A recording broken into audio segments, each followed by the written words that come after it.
நாம் தெரிந்து கொள்ளப்பட்ட வேத பகுதி சங்கீதங்களின் புஸ்தகம் 9வது அதிகாரம் 9வது வசனம். சங்கீதங்களின் புஸ்தகம் 9வது அதிகாரம் 9வது வசனம். சிறுமைப்பட்டவனுக்கு கர்த்தர் அடைக்கலமானவர். அடைக்கலமானவர். அடைக்கலம் என்று சொன்னால் ஒரு ஆதரவு, அடைக்கலம் என்று சொன்னால் ஒரு பாதுகாப்பு, அடைக்கலம் என்று சொன்னால் எதிரியிடத்திலிருந்து தற்காப்பு செய்வது, அடைக்கலம் என்று சொன்னால் ஆசீர்வாதங்களை பெற்றுக்கொள்வது. இல்லையா சொல்லாமா? இந்த புதிய மாதத்திலே கர்த்தர் உங்களுக்கு அடைக்கலமானவராய் இருக்க போகிறார். யுத்த காலங்களிலே அடைக்கலம் புகுவார்கள். என்ன, கீழே நிறைய குழிகளை தோண்டி, பதுங்கு குழிகளை தோண்டி அங்கே போய் அடைக்கலம் ஆயிடுவாங்க. நிறைய கோழி சுற்றி சுற்றி மேய்ஞ்சிக்கிட்டே இருக்கும் குஞ்சுகளோடு. ஏதாவது வானத்தில் ஒரு பறவை வந்ததுன்னா ஒரு சவுண்டு கொடுக்கும். ஒரு கோழி, பெரிய கோழி ஒரு சவுண்டு கொடுக்கும். உடனே என்ன பண்ணிடுறதெல்லாம் போய், ஆமாம், அப்படியே போய் அடைக்கலம் ஆயிரும். அடுத்த சத்தம் வர்ற வரைக்கும் அமைதியாக இருக்கும். இதுபோல் கர்த்தர் நம்முடைய எல்லா விதமான நோய்களிலிருந்து, எல்லா விதமான பாடுகளிலிருந்து, எல்லா விதமான உபத்திரவங்களிலிருந்து தேவன் நம்மை அடைக்கலமாய் பாதுகாக்கிறவராய் இருக்கிறார். இல்லையா சொல்லாமா? ஸோ அந்த அடைக்கலத்தை கர்த்தர் இந்த புதிய மாதத்திலே உங்களுக்கு தருகிறவராய் இருக்கிறார். கடந்த 10 மாதத்தில் ஏற்பட்ட பயங்கள், 10 மாதத்தில் ஏற்பட்ட பலவீனங்கள், 10 மாதத்தில் ஏற்பட்டதான நோய்கள், 10 மாதத்தில் ஏற்பட்டதான பற்றாக்குறைகள், 10 மாதத்தில் தேவன் நமக்கு செய்யாத அற்புதங்களை இந்த புதிய மாதத்தில் செய்து நம்மை ஆசீர்வதிக்க வல்லவராய் இருக்கிறார். அல்லேலூயா. யோபுவின் புஸ்தகம் 36வது அதிகாரம் 5வது வசனம். யோபுவின் புஸ்தகம் 36:5. மகத்துவம் உள்ளவர், அவர் ஒருவனையும் புறக்கணியார், மன உருக்கத்திலும் அவர் மகத்துவம் உள்ளவர். தேவனை தேடி வருகிற பிள்ளைகளை கர்த்தர் புறக்கணிக்க மாட்டார். அதுதான் அடைக்கலம், வேற ஒன்றுமே கிடையாது. நம்ம நம்பி வர்றாங்க. இப்போ எங்கள் வீட்டில் ஒரு நாய்க்குட்டி படுத்துருக்குது, கருப்பு நாய்க்குட்டி. அது ஆக்சுவலாக அந்த தோபி அவங்களோட நாய்க்குட்டி. அது காலில் ஏதோ போய் கிழிச்சு பயங்கரமாக புண்ணாயிருச்சு. அவங்க என்ன பண்ணிட்டாங்கன்னா விரட்டி விட்டாங்க அவங்க வீட்டை விட்டு. அது அங்கே சுற்றிச்சு, இங்கே சுற்றிச்சு, அங்கே போச்சு, இங்கே போச்சு. நம்ம வீட்டில் எல்லாமே வந்து அடைக்கலமாயிரும். இல்லையா சொல்லலாம்? இன்னொரு நாய்க்குட்டி, போலீஸ்கார நாய்க்குட்டி இங்கே தான் படுத்துருக்கோம். அந்த நாய் சுற்றி சுற்றி பார்த்துச்சு, வேறு வழியே இல்லாமல் என்ன பண்ணிருச்சு, நம்ம சர்ச்சில் வந்து அடைக்கலமாயிருச்சு வாசலில். நம்ம தான் கண்டுக்கிறது இல்லையே, சரி விட்டுட்டோம். அந்த நாய் புண்ணானதுனால அவங்க இந்த நாயை விரட்டி விட்டு வேற 2 நாய் வாங்கிட்டாங்க. பாருங்க, இந்த நாயை கவனிக்கல. அப்போ இது எங்கே போகும்? ஏதோ ஒரு ஆதரவை தேடி போகும். அப்போ ஆதரவு இங்கே நம்ம சாப்பாடு கொடுக்குற, நம்ம சாப்பாடு அது சாப்பிட்றது இல்லை. ஏன்னா அவங்க மாடு வச்சுருக்கிறாங்க, பாலும் தயிராக போட்டு வளர்த்தவங்க அந்த நாயை. இப்போ விரட்டி விட்டால் நம்ம எங்கே போகிறது பாலும் தயிருக்கு? ஆனாலும் அது சாப்பாடு கொடுக்காட்டினாலும் ஒரு அடைக்கலமாக இங்கே தான் படுத்திருக்கு. இல்லையா சொல்லாமா? இது போல தான் நாம் மற்றவர்கள் புறக்கணிக்கப்பட்டுடுறோம். இல்லையா? இவங்க இனி ஒன்றுக்கும் யூஸ் ஆக மாட்டாங்க, இவங்க எதுக்கும் லாய்க்கு இல்லாதவங்க, இவங்களால் 10 பைசா பிரயோஜனம் இல்லைன்னு உடனே நம்மளை என்ன செய்கிறாங்க? புறக்கணிக்கிறாங்க.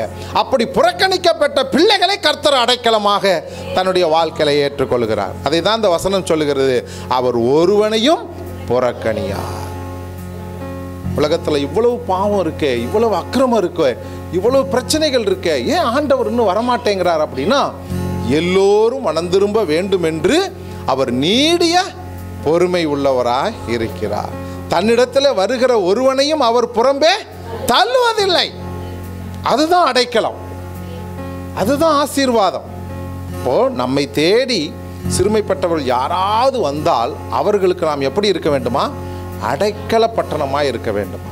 இயேசு கிறிஸ்து அப்படி இருக்கிறார். நிறைய இன்னைக்கு சுவிசேஷ பகுதியில் கூட நம்ம வாசித்தோம்.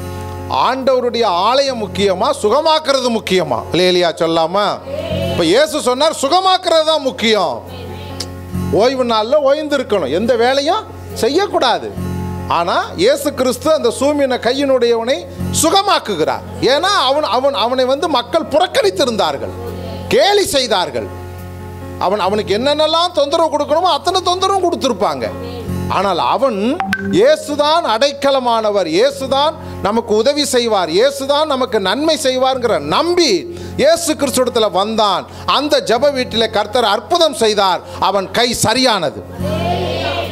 அதுதான் அற்புதம், அதுதான் தேவை. அதே போல இந்த நாளிலே கர்த்தர் எனக்கு ஏதாவது நன்மை செய்வார், ஏதாவது உதவி செய்வார் என்று ஒரு நம்பிக்கையில் நீங்கள் வந்திருந்தால் கர்த்தர் உங்களுக்கும் அந்த ஆசீர்வாதத்தை தர வல்லவராயிருக்கிறார். அல்லேலூயா சொல்லாமா?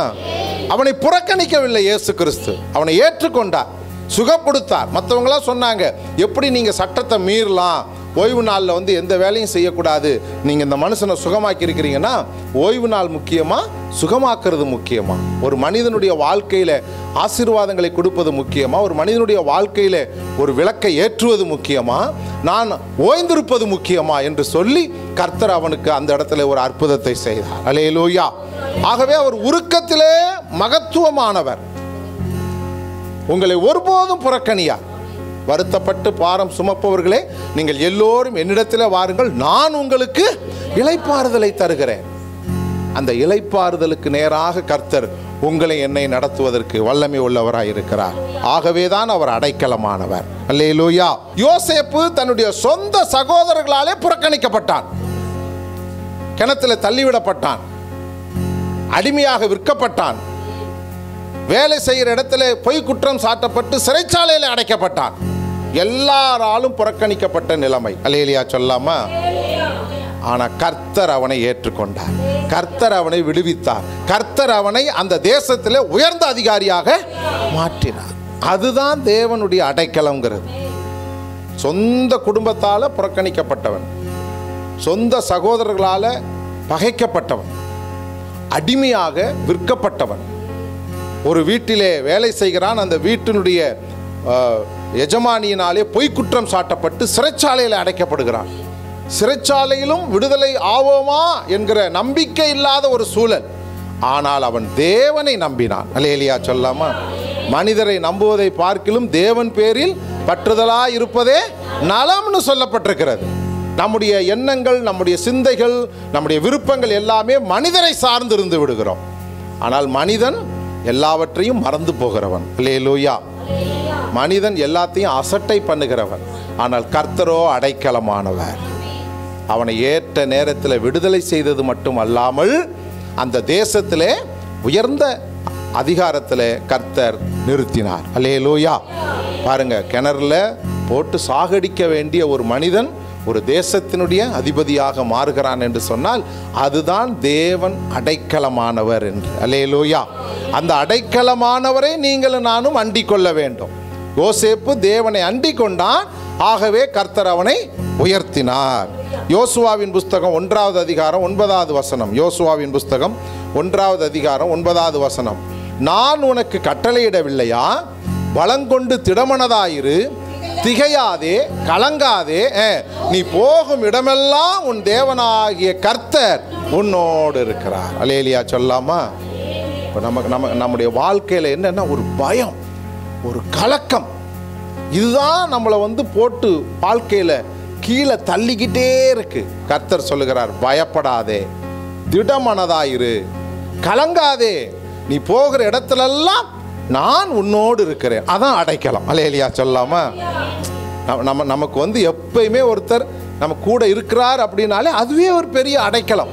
நம்ம எந்த வேலையும் துணிஞ்சு செய்யலாம், எந்த காரியத்தையும் வேகமாக செய்யலாம், எந்த ஒரு காரியத்தையும் சரியாக செய்யலாம், எந்த நோய் நொடிகளுக்கும் பயப்பட வேண்டிய அவசியம் இல்லை, எந்த பற்றாக்குறைக்கும் பயப்பட வேண்டிய அவசியம் இல்லை, எந்த பலவீனங்களுக்கும் பயப்பட வேண்டிய அவசியம் இல்லை. ஏன்னா கர்த்தர் நான் உன்னோடு இருக்கிறேன், நீ போகிற இடமெல்லாம் உன் தேவனாகிய கர்த்தர் உன்னோடு இருக்கிறேன்னு சொல்லுகிறார். அல்லேலூயா. அந்த இயேசு உங்களோடு இருந்து நீங்கள் போகிற இடத்திலெல்லாம் உங்களை பாதுகாத்து உங்களுக்கு நன்மை செய்து அடைக்கலமாய் இருப்பார். அல்லேலூயா. யோபுவின் புஸ்தகம் 42வது அதிகாரம் 2வது வசனம். யோபுவின் புஸ்தகம் 42:2 எடுத்து வாசிக்கிறோம். தேவரீர் சகலத்தையும் செய்ய நீர் செய்ய நினைத்தது.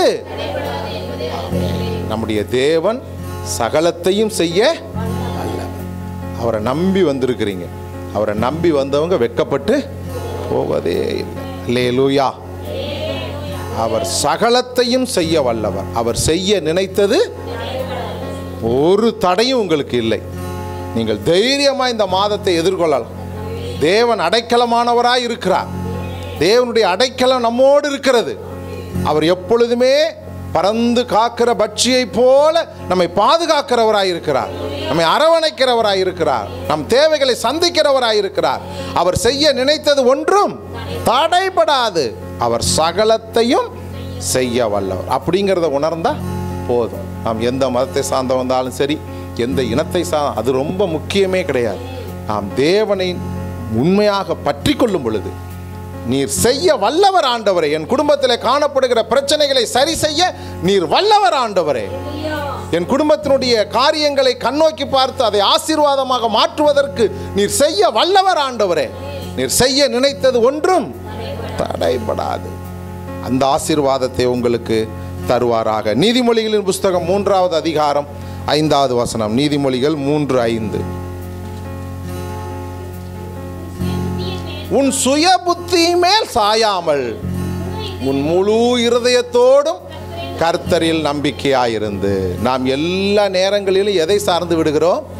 சுய புத்தியிலே சார்ந்து விடுகிறோம். அதனாலே தோல்வி, அதனாலே பிரச்சனை, அதனாலே சண்டை, அதனாலே வாக்குவாதம், அதனாலே பொறாமைகள், அதனாலே எரிச்சல்கள். இதெல்லாம் நம் சுய புத்தியினாலே சார்ந்திருப்பதுதான். அல்லேலூயா சொல்லாமா? அதை சார்ந்து இருக்காத. உன் முழு இருதயம் யார் பேரில் நம்பிக்கையா இருக்கணுமா? கர்த்தர் பேரில் நம்பிக்கையா இருந்தால் அவர் நமக்கு அடைக்கலமானவர்.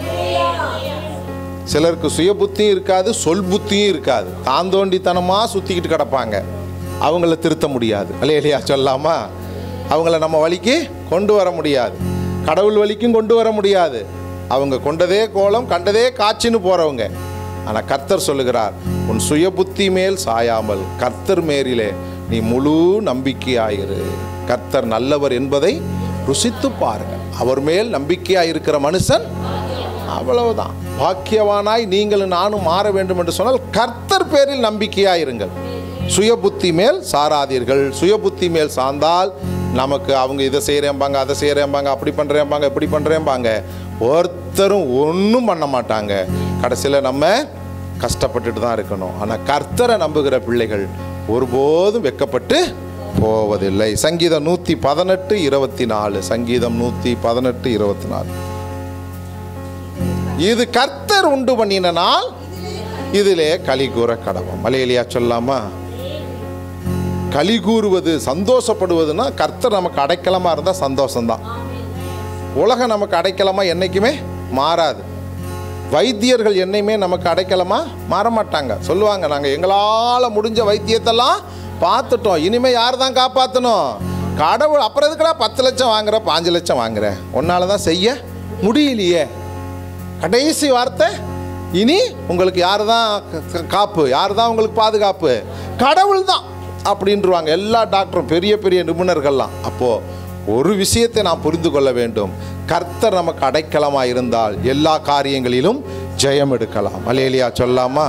இது கர்த்தர் உண்டு பண்ணினார். இன்னைக்கு வந்து ஆண்டவர் உங்களை இங்கே அழைத்து கொண்டு வந்திருக்கிறார். அதை மட்டும் நீங்கள் மறந்து போயிடக்கூடாது. எத்தனையோ நாட்கள் நீங்கள் வெயிட் பண்ணியிருக்கலாம், ஆனால் கர்த்தர் உண்டு பண்ணின நாள் இந்த நாள்.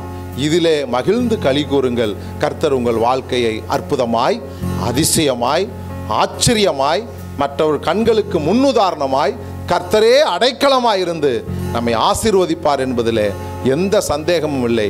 முழு நம்பிக்கையோடு கடந்து செல்லுங்கள். கர்த்தர் பேரில் நம்பிக்கையாயிருங்கள். கர்த்தர் உங்களை ஆசீர்வதிப்பார். கர்த்தர் தாமே உங்களை நன்மையின் நேராக நடத்துவார். நாம் ஜெபம் செய்வோம்.